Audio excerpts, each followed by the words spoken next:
Guys, welcome to Sled Pulling 101. It is summer in the Midwest, which means that sled pulling season is in full swing. I've been out and gotten about 5 hooks on the truck myself this year, a little less than I wanted to, but even so, I'll take what I can get. But one thing that happens is once or twice or 3 times a week, I get questions like, hey, I'm going sled pulling for the first time. What would you recommend that I do, or what should I do? Or, hey, I went out for my first time, didn't really go that well. This is what I did. What could I have done differently? So I just want to make a video here tonight, say this is what I do, this is what I have as add-ons to the truck to help things go better. This is how I set up the truck, and this is what I do at the sled pull itself. Now, just a little bit of a disclaimer with that. Obviously, I am not an expert or a professional sled puller by any means, but the truck does have quite a few passes on it over the last 4 years or so. Pulling the Chevy Duramax.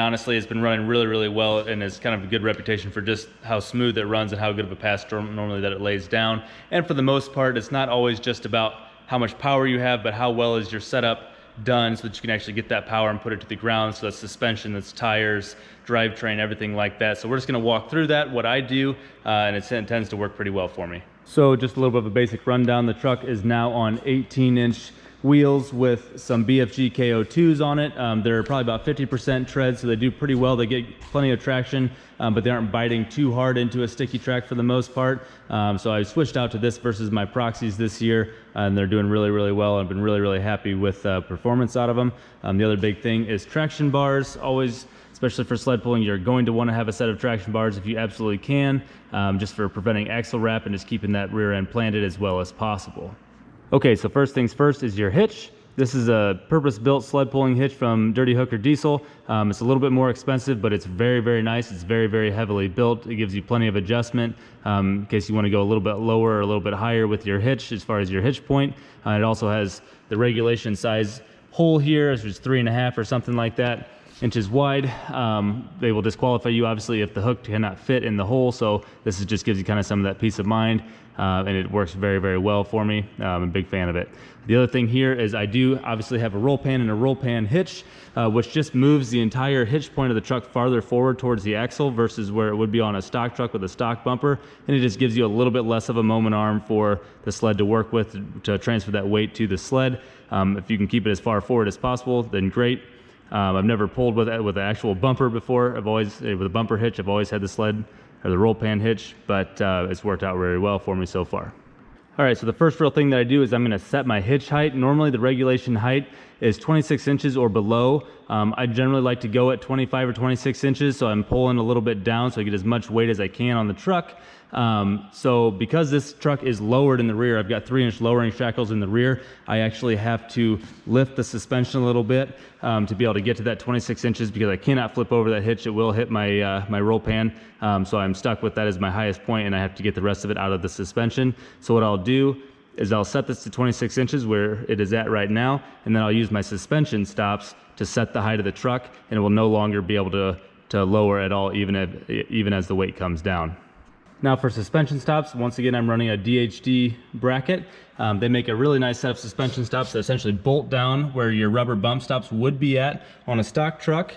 So essentially you just put this bar in and you'll bolt it in place or pin it in place with the 2 pins that are supplied. And basically it will rest then, and sorry it's a little bit dark in here, but it will rest then against the axle so that when you take the jack away here on the truck, the suspension will no longer be able to sag. And on a stock suspension truck without the lowering shackles, basically you just get it as close as possible, and then you'll add your weight and it will come down and rest against those stops, and the suspension will no longer be able to move at all. And that just sets it so that as you add extra weight to the truck, and then as the pan comes down on the sled, the truck will not be squatting and sagging down, nor will it allow the rear end to hop, causing you all kinds of traction issues and then probably some drivetrain damage as well.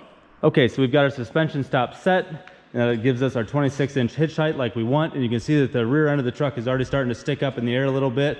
That's going to increase even more when we lower the front end as well. Right now it's the front end is stock and the rear end is lifted a little bit, so we're already getting a little bit of a rake going on, which is totally fine. It's actually a good thing.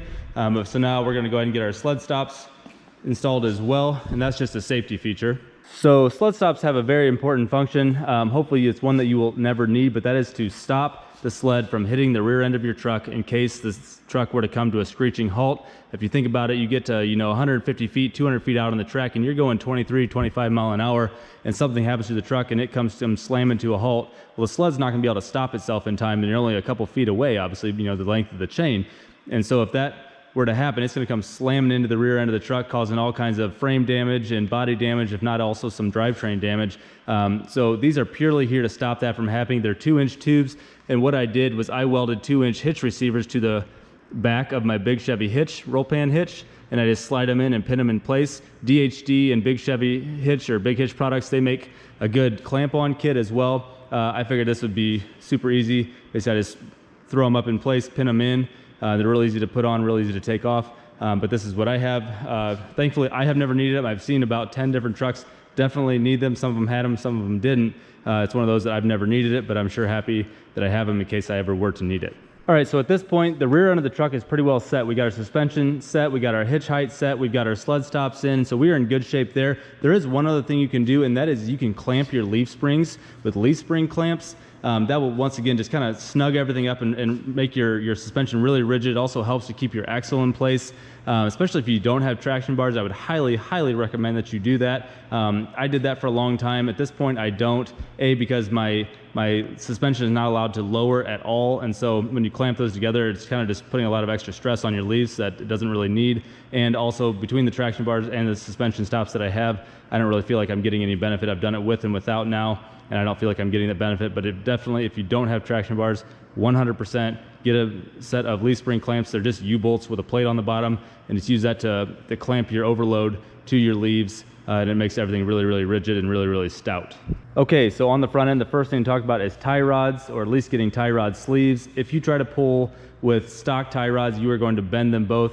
I can almost guarantee it. Every single year there seems to be at least one new guy that comes in, did not put sleeves on, or at least upgrade to some other higher end tie rod, and they point both front wheels towards each other. It's a common IFS Chevy problem, and it causes all kinds of damage. So go ahead and put a set of sleeves on. They're cheap, or get a better set of tie rods. I've got kryptonites on this truck. They ran very well for me. Definitely do that before you do anything else. The other big thing to do with your front end is to lower it down, right? So the other big thing with the IFS is you want your CV axles parallel to the ground, or actually a little bit negative, so that as the truck comes up, you're putting a lot of power through the front end.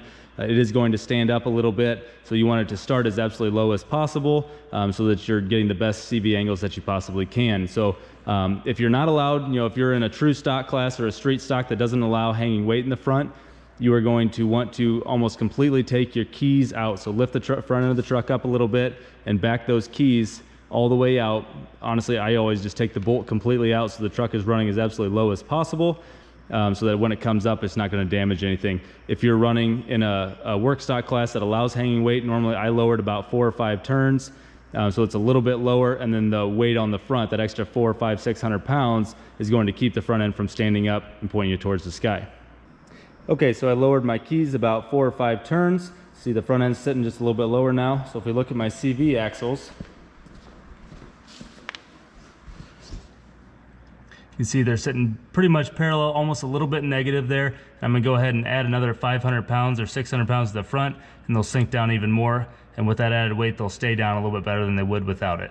Okay, so let's talk about weight. So for these introductory classes, that's a stock turbo class, which is true stock turbo, or a street stock, which is generally stock peering chargers up to 8,000 pounds with no hanging weight, or a work stock class, which is generally stock peering chargers up to 66 millimeter. If you're in Illinois here, some of our local polling clubs will allow S366 chargers as well. But generally those are all either 8,500 pound or 8,000 pound classes as a cap. And you're going to want to be as close to that 8,000 pound cap or 8,500 pound cap as possible, to give yourself as much inertia as possible, but also to keep your truck planted and keep that power to the ground, because it's generally not going to become a power problem, but you'll have a traction problem by the end of the track. That's actually what's going to stop you, is you'll spin out generally, you won't power out. So the Duramax trucks, especially the GMT 800 Duramaxes, are generally a little bit lighter of trucks. This truck only weighs about 6,600 pounds, especially because I kind of gutted it just a little bit. So you have to add all that extra weight back. Now for that true stock turbo class and that street stock class, you're not allowed to hang into that weight up front. So you're going to want to add that weight to the bed, and you're going to want to add that as close to the front of the truck as possible. You know, trying to get all that weight as far forward as possible to keep weight on the front end of the truck, especially as that sled comes down and adds more weight to the rear. So I generally, you know, the truck weighs about 6,600 pounds. So I'll put 12 to 1,500 pounds stacked up with John Deere plate weights in the front of the bed. I'll strap them down. And then when I can, if I am allowed to, if I'm running an actual work stock class, I will go ahead and use my weight bracket in the front up here, and I'll go ahead and put probably 600 pounds up there and add the rest to get myself up to about 8,500 pounds in the rear, putting in the front of the bed, as we all just talked about. As far as purchasing a weight bracket for the front, DHD makes a great weight bracket. I went ahead and built my own, kind of a little bit off of their style and just some other ones that I had seen around locally. So this one goes ahead, you remove your tow hooks and it will slide in there and it will bolt through the frame to keep it in place. And we run John Deere tractors and stuff, as you can see here from the shop, and so I have an excess of John Deere plate weights that I am able to use, and so I went ahead and built this one especially for that. So this is 1-inch thick plate here, and I've got this tube in the front here so that when those weights come in, they've got a divot there, they can go up against it and locks them in place. I'll go ahead and stack a few on here. Basically they will stack in here and you run a bolt through it and it holds them down in place and they're not allowed to move. Otherwise you can use case weights. They only take a 1-inch, or excuse me, a 1/2-inch thick plate to be able to hold them in place, and then you can just strap them on and they'll be nice and solid. This works really nice. It keeps it really clean. I don't have to run any straps or anything like that.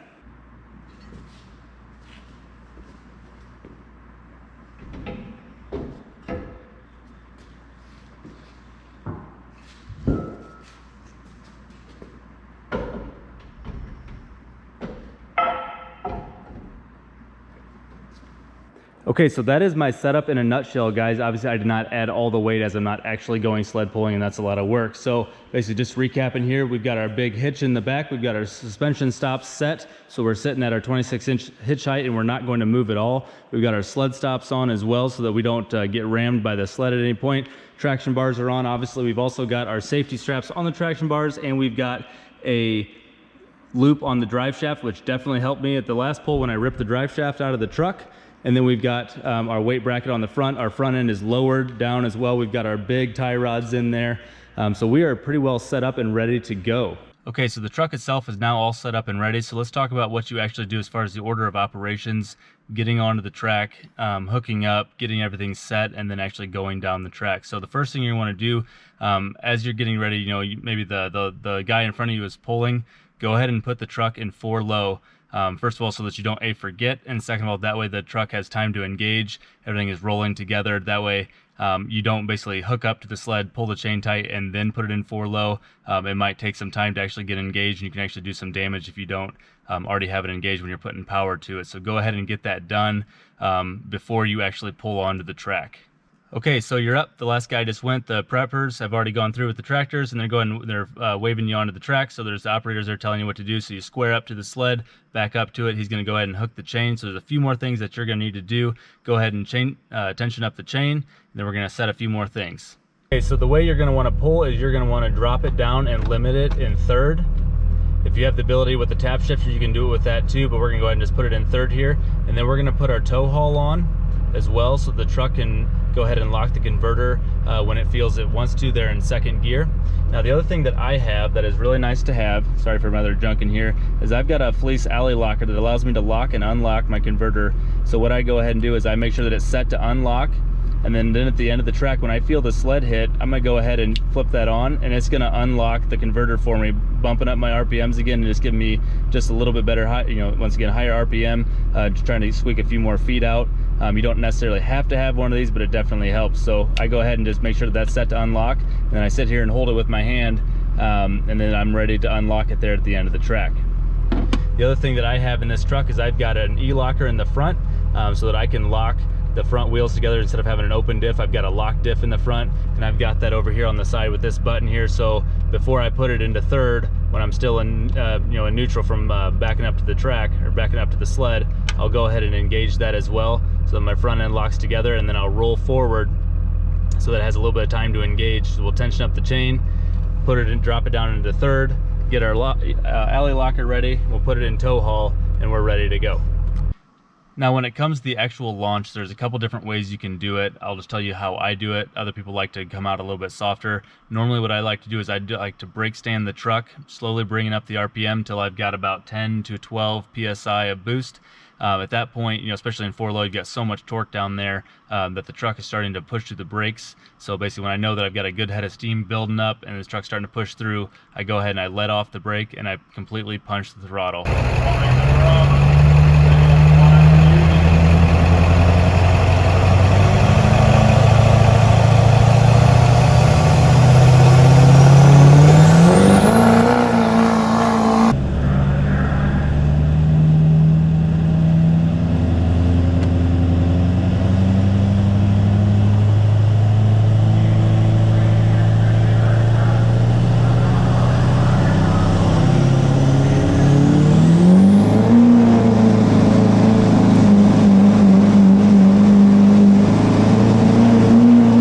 So I'm coming out of the hole pretty hard generally. If you're on a loose track or you're on a, you know, just a decently nice dirt track, not sticky clay, that works generally pretty well. If you're on really sticky clay, you might want to come out just a little bit softer, just because you get so much good traction there on that. You're probably gonna have a lot of drivetrain stress there, so you might want to come out just a little bit softer. As you start to feel that truck getting momentum, then you can punch it. Everybody might have a little bit of a different method for this, but that's what I do. Works generally pretty well. The truck kind of hole shots off pretty hard. So all the way through the entire pull, basically I'm going full throttle. Unless you start to hop really bad, generally there's no reason to pedal at all. If you are hopping pretty bad, you do want to maybe pull out of the throttle just a little bit to try to smooth out. Do not ever just completely let off, because the sled will end up hitting you that way. Basically, just like what we talked about earlier, if you completely cut power off of the truck, it's going to come to a stop, but the sled is not. It will hit you, so you're going to want to just let out the throttle a little bit, let it smooth out, and then get back into it pretty hard. Going full throttle to the end. If you do have an alley locker, you feel that sled come down. Basically, you'll just feel that weight just surge down on you there right at the end. Unlock it there until basically your wheels are just completely spinning and you're just looking for that red flag. Then basically they're going to let you spin for a second, they're going to wave the red flag, and at that point you're going to cut power. So what I do there, so that I don't just completely put a ton of strain on my turbo, is I like to bump the shifter back into neutral. You can just completely let out and let it stay in drive. You're going to hear that awesome chirping, surging sound of the turbo, you know, coming down.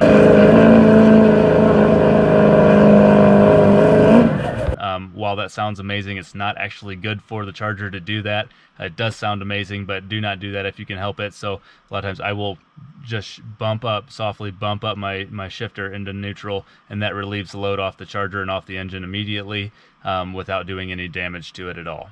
And that is sled pulling in a nutshell, guys. Basically, this is just a basic recipe for what I do, and if this is your first time, this is a really good way to start out. There's lots of little tweaks and things that you can do, whether in your tuning or whether on your actual setup or whatever, but that all comes from experience, right? And I didn't start out with exactly this setup either, but this is kind of what works for me, what works generally for a good GMT 800 truck, and you can build from there. So, guys, there's absolutely nothing like it.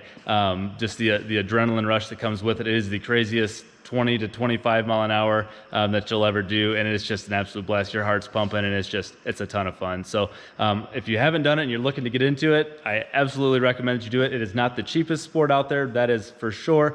You got to pay to play for sure, but it is an absolute blast. So if there's any part of this that you have questions about, feel free to get a hold of me either on here, on Instagram, whatever. But other than that, guys, thanks for watching. Have a great night.